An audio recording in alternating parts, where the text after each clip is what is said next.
Metabolisme protein. Ketika kita mengkonsumsi makanan tinggi protein, maka di dalam tubuh protein tersebut akan mengalami proteolisis di lambung dan usus halus menjadi asam amino. Jadi akan ada berjuta-juta ton asam amino yang akan terpecah. Nah, asam amino tersebut dibutuhkan tubuh untuk mensintesis protein, sintesis basa nukleotida, tahu juga untuk sintesis DNA dan RNA.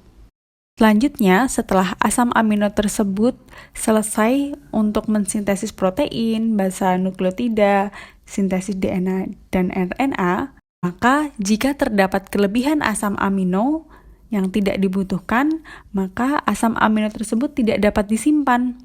Tidak seperti glukosa yang bisa kita simpan sebagai glikogen ataupun lemak yang dapat kita simpan di jaringan adiposa. Nah, untuk asam amino, kelebihannya tidak dapat kita simpan, melainkan akan mengalami proses katabolisme untuk menghasilkan energi. Kemudian, pada sisi lain, ketika kita mengalami kelaparan, maka cadangan glikogen dan juga cadangan lipid akan digunakan sebagai sumber energi.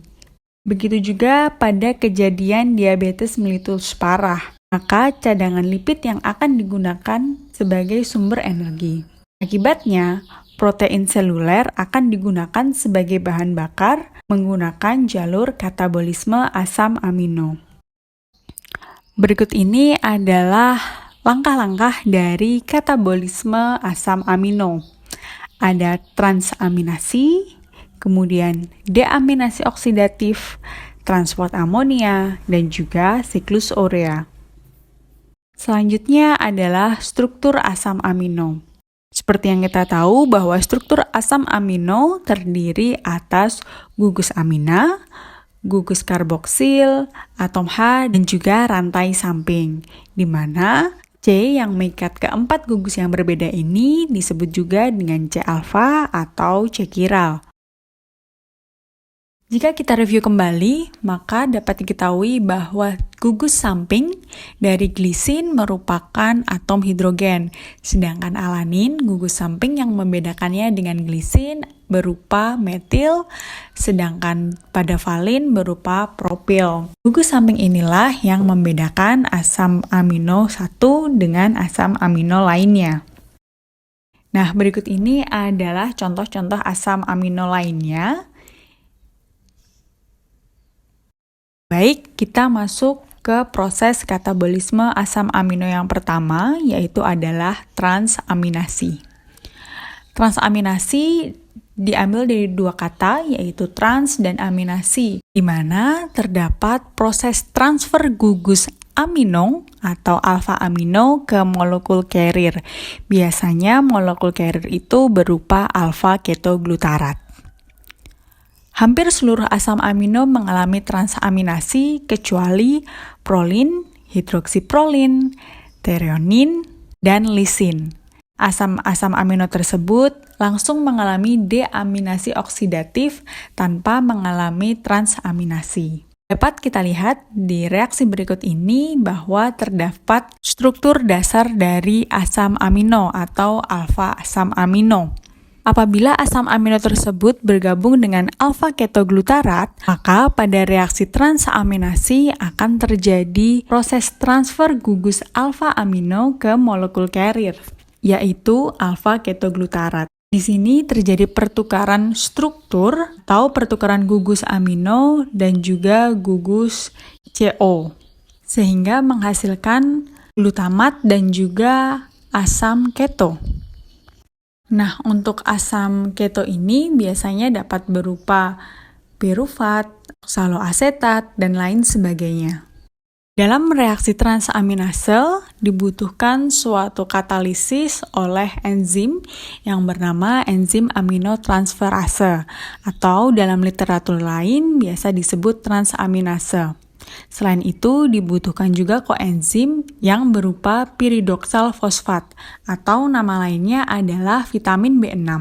Jadi, piridoksal fosfat ini merupakan derivat atau turunan dari vitamin B6 yang merupakan koenzim dari reaksi transaminasi. Untuk enzim aminotransferase ini terdapat di sitosol sel, terutama di hati, di ginjal, usus halus, dan juga di otot.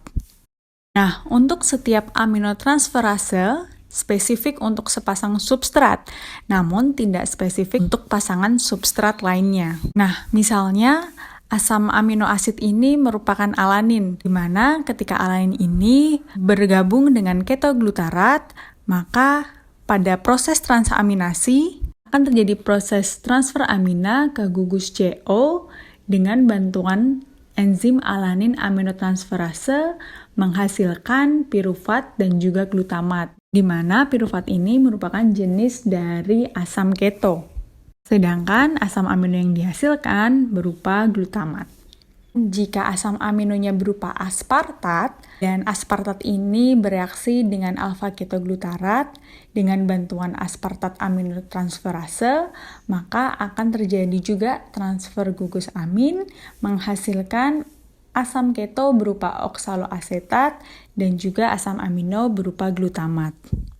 Jadi, enzim aminotransferase ini bergantung dengan jenis substrat. Contohnya tadi kita menggunakan alanin, enzim yang digunakan adalah alanin aminotransferase. Ketika kita menggunakan asam amino aspartat, maka enzim yang digunakan adalah aspartat aminotransferase. Jadi fungsi dari transaminasi adalah mengubah semua asam amino, kecuali yang tadi kita sebutkan, kecuali prolin, hidroksiprolin, reonin, dan lisin, untuk diubah semuanya menjadi glutamat. Jadi tujuannya adalah untuk mengubah semua asam amino yang kita konsumsi, hampir semua, untuk dikonversi menjadi glutamat. Jadi ini ya, gugus amino dari seluruh asam amino yang mengalami transaminasi dapat terkonversi menjadi glutamat. Karena sebagian besar pembentukan amonia dari gugus amino terjadi melalui asam amino glutamat.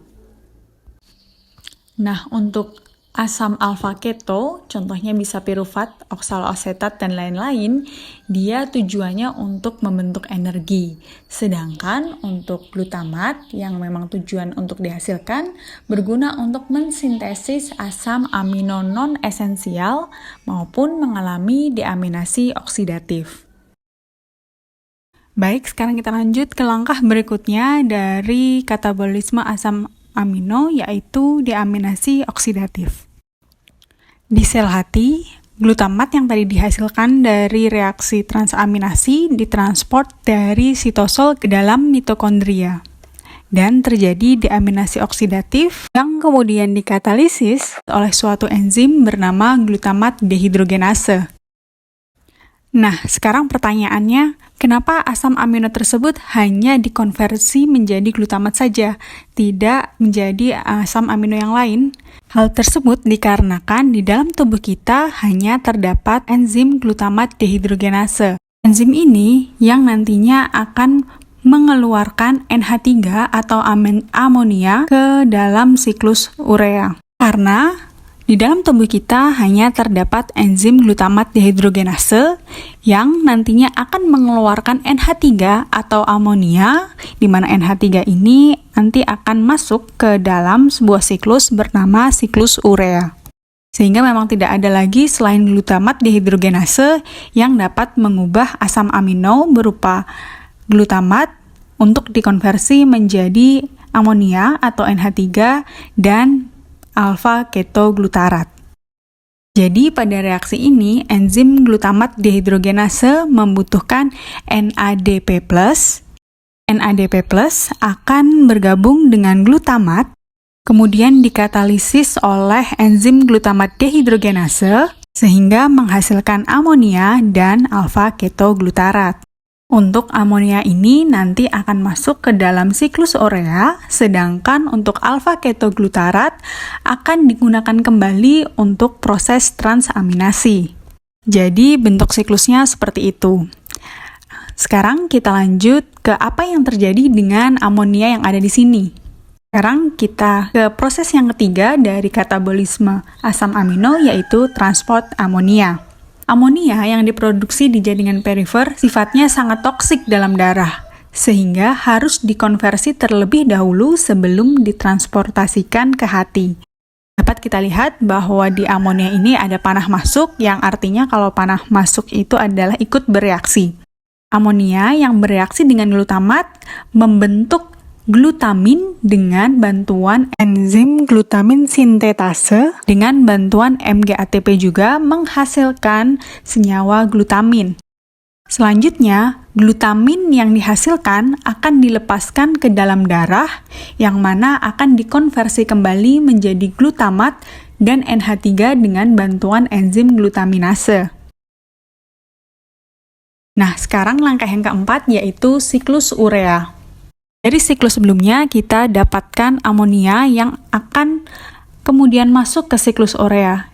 Siklus urea ini terjadi sebagian besar di sel hati dan sebagian kecil pada sel ginjal. Nah, pada siklus urea ini tujuannya adalah untuk mengubah amonia yang sifatnya sangat toksik dalam darah menjadi urea yang sifatnya lebih tidak toksik. Urea akan dimobilisasi pada sirkulasi darah dan ditransfer ke ginjal, serta diekskresikan dalam bentuk urin. Untuk siklus urea diawali dengan penggabungan NH4+ atau dalam bentuk ion amonium. Nah, di sini terdapat gambar ya, yang merupakan representasi dari matriks mitokondria. Jadi, siklus urea ini memang terjadi di matriks mitokondria dan di sitosol. Untuk langkah pertamanya terjadi di matriks mitokondria, yang mana langkahnya adalah amonia akan mengalami kondensasi atau reaksi penggabungan dengan karbon dioksida. Nah, kemudian antara amonia dan karbon dioksida ini akan bereaksi dengan bantuan enzim karbamoil fosfat sintetase, di mana enzim karbamoil fosfat sintetase 1 ini hanya dapat aktif jika terdapat N-asetil glutamat. Jadi, reaksi yang terjadi antara amonia dan karbon dioksida tadi dengan bantuan enzim tersebut akan menghasilkan sebuah senyawa bernama karbamoil fosfat. Nah, selanjutnya karbamoil fosfat ini kan tersintesisnya masih di dalam mitokondria ya. Selanjutnya ada senyawa lain yang bernama ornitin. Untuk ornitin ini dibentuknya di sitosol. Kemudian dia akan masuk ke dalam matriks mitokondria dan bergabung dengan karbamoil fosfat membentuk sitrulin. Kemudian untuk sitrulin dia akan terkonversi dengan bantuan enzim argininosuksinat sintetase dan menghasilkan konversi berupa argininosuksinat. Nah, di sini jangan lupa kalau ada asam amino aspartat, di mana asam amino aspartat ini akan bergabung dengan sitrulin dan dibantu oleh enzim argininosuksinat sintetase menghasilkan argininosuksinat. Nah, untuk argininosuksinat, dia akan terkonversi menjadi fumarat dan arginin dengan bantuan enzim argininosuksinat liase. Nah, yang perlu diketahui bahwa selain membentuk arginin, pada siklus ini juga mengeluarkan fumarat, yang nantinya fumarat ini akan masuk ke dalam siklus Krebs atau siklus asam sitrat. Sehingga memang ada hubungan ya antara siklus urea dengan siklus asam sitrat. Kemudian untuk arginin ini akan dikonversi dengan bantuan enzim arginase membentuk urea dan ornitin. Nah, untuk urea ini nantinya akan ditransportasikan melalui pembuluh darah kita dan dikeluarkan melalui urin. Sedangkan untuk ornitinnya nanti akan kembali bereaksi dengan karbamoil fosfat yang merupakan hasil reaksi kondensasi antara NH4+ dan juga karbon dioksida.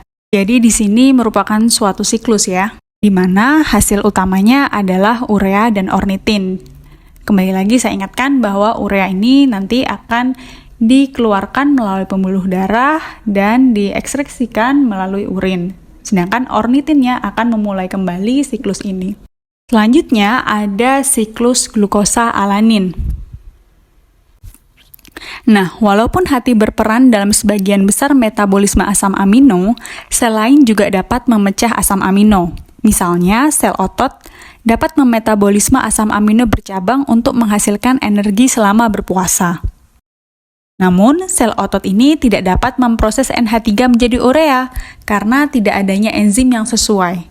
Sehingga NH3 harus ditransportasikan ke hati dengan terlebih dahulu dikonversi menjadi alanin. Alanin merupakan asam amino gluconeogenik utama, di mana laju glucogenesis yang berasal dari alanin jauh lebih tinggi daripada asam amino yang lain. Selanjutnya adalah katabolisme kerangka karbon dari asam amino. Nah, kita lihat di sini, ketika kita mengkonsumsi protein dari makanan yang kita makan, maka protein tersebut akan dipecah menjadi asam amino. Nah, untuk protein intrasel atau protein yang ada dalam otot akan diubah juga menjadi asam amino.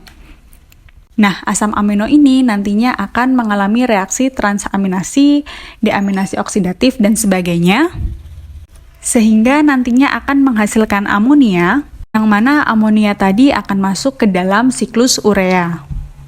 Nah, selain NH4+, asam amino tadi juga akan menghasilkan kerangka karbon, nantinya akan terkonversi menjadi asam alfa keto, misalnya oksaloasetat, kemudian pirufat, dan senyawa intermediate amfibolik yang lain. Asam alfa keto ini nantinya akan masuk ke dalam siklus Krebs untuk membentuk energi. Dapat dilihat bahwa di akhir dari siklus asam sitrat ini akan menghasilkan oksaloasetat, kemudian oksaloasetat ini akan menghasilkan glukosa, yang mana pada reaksi gluconeogenesis. Nah, itu tadi adalah metabolisme protein. Semoga bermanfaat. Terima kasih.